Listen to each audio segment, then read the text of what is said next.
Recently, I just launched my first ever clothing brand. These are all my PR boxes and they're getting ready to get shipped out. Somebody literally said like, oh, you should have came out with something more simple since it's a clothing brand. And it was like the most like comment like, bitch, are you dumb? Daus Mendoza went from tutorials to something much more daring, a clothing brand with his own name. Everything sounded impeccable until he was questioned about the high prices. That's when everything exploded. Divided fans, soaring bills, and ego versus standards. Stay, because what he unleashed is worse than you think. With hundreds of thousands of followers, Daus knew how to sell an idea. Iconic design, high standards, and a red aesthetic that screamed luxury. He wasn't talking about merch, he was talking about identity. That difference was the first hook and the first trigger for criticism. Because when you promise big, they demand bigger. And this story was just getting started. From the beginning, his pitch was clear. Pieces that tell a story, not just slapped on logos. The color wasn't a coincidence. It was code, the typography, a gesture, the fit, part of the message. Every detail sought to say, this is mine, and that's how it's recognized. That ambition is enchanting and also annoying. Because claiming you're building a brand, not a quick release, sets the bar to a whole new level. Premium feeling materials, lean finishes, consistency in every delivery. There came the clash. One side saw vision, the other demanded proof, weight, embroidery, durability after the first wash. And when the designer positions himself in the realm of high standards, every tiny detail becomes a magnifying glass. That pressure was the perfect fuel for what would come next. To Shein, which is a lot more cheaper and just nothing compared to the quality of my brand. Why am I gonna go and drop my craziest designs that only fit the skinniest of body types, or big boobs or small boobs or big asses? Like, I don't want to do that. The clock struck the drop and Daus Namek emerged with mean girl energy. Hoodies, pants, baby tees, a structured cap, all with sharp branding. There were sketches turned into graphics, embroidery that promised texture, and a red that aspired to be a signature. The site went into countdown mode, limited quantities, polished photos, and descriptions that spoke of intent, not trend. The narrative was complete until the receipts started circulating. Cart screenshots, price comparisons, last minute changes, and questions about weight and finishes, but that wasn't the most talked about. And there's so many boxes with my name on it. Like, look. Wait, not that one. Oh, not that. This box better than the box he was held in. I'm Mama D in the outer. I call him Daddy like Doubters. He like it when We're here filming for Daus Namek and everybody is signing the board. There's little BTS. In less than 24 hours, I am about to be a CEO. The hottest CEO at that. What lit the fuse was the conversation around value. Are we paying for design or just hype? Some celebrated the branding, the snug fit of the tees, and that structured cap that begs for a camera. Others looked at the fine details: seams, puff print, shipping times, sizing guides, threads with first impressions, TikToks with duos. Stories of trying on garments in front of the mirror appeared, rumors of price adjustments, and comparisons with leading brands also emerged. The noise grew, and with it, the expectation.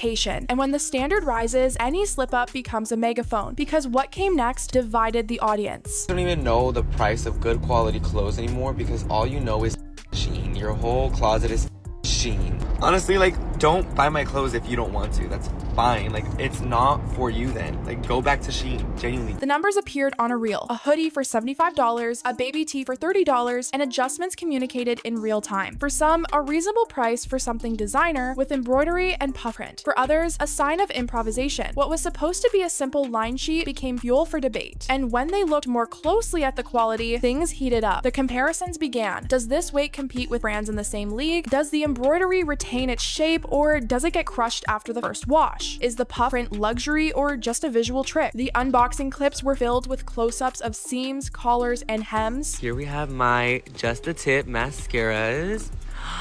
Oh my god, they look so good. Not really noticeable. Signing some of my palettes for you guys.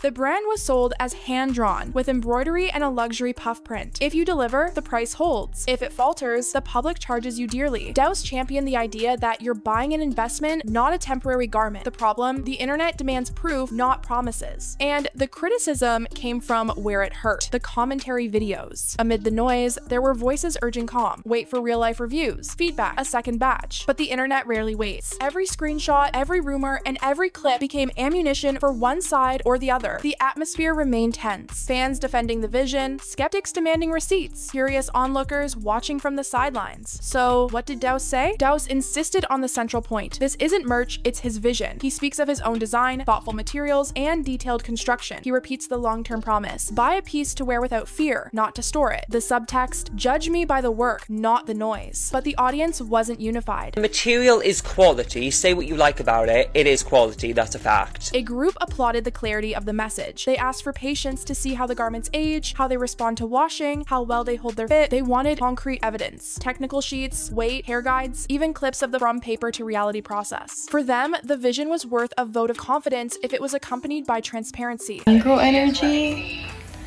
That shit is like so corny. Like, what? On the other hand, skepticism didn't subside. If the brand sets a high bar, the communication must also be up to par. They demanded consistency in sizing, clarity in shipping and returns, and an editorial line that goes beyond the slogan. They pointed out that "it's not merch" implies visible quality control, a roadmap for improvements, and above all, consistency between price and finish. Daus promised to listen and adjust. More behind-the-scenes work, better descriptions, and a second round with refined details. There was a lot of things that I had to remove to drop the price, and even then, the price was still so high just to keep my initial design. The bet is simple and risky. If the evidence supports it, the narrative changes. If not, the noise becomes the verdict. And that's exactly where the conversation began. Are we seeing a brand under construction or a well-told story that has yet to earn its place? Because what came next would test that promise in real time. One side trusts and buys. They value the branding, the aesthetics, and the closeness to the creator. They see consistency in the color, the logo, the narrative from paper to reality. They like the idea of wearing something that isn't a souvenir, but a flag. The other side demands more proof. A true fit on different bodies, a weight that feels heavy, flawless seams, clear shipping times, and receipts without surprises. In the creator economy, this edge is normal. Love versus skepticism, hype versus receipts. So was there a real crash or just launch turbulence? It depends on what you measure. If you look at perception, the noise was loud. If you look at learning, there were adjustments and promises of transparency. What for some was a decline, for others was an improvement curve. And for young brands, that difference is key. It's not just about selling the first collection, but about demonstrating with facts that the next one is more polished. Because if the receipts support the narrative, the supposed crash remains an anecdote. If not, the market reminds you on the next page. When a designer promises luxury and enters the market, the clash with reality is inevitable. Did Daus crash? Only if the noise overcomes the improvement. If he delivers what he preaches, quality, meticulous production, attention to feedback, the narrative changes quickly. The question is yours. Are we seeing the end of a hype or the first chapter of a brand that will endure? This is my new clothing brand,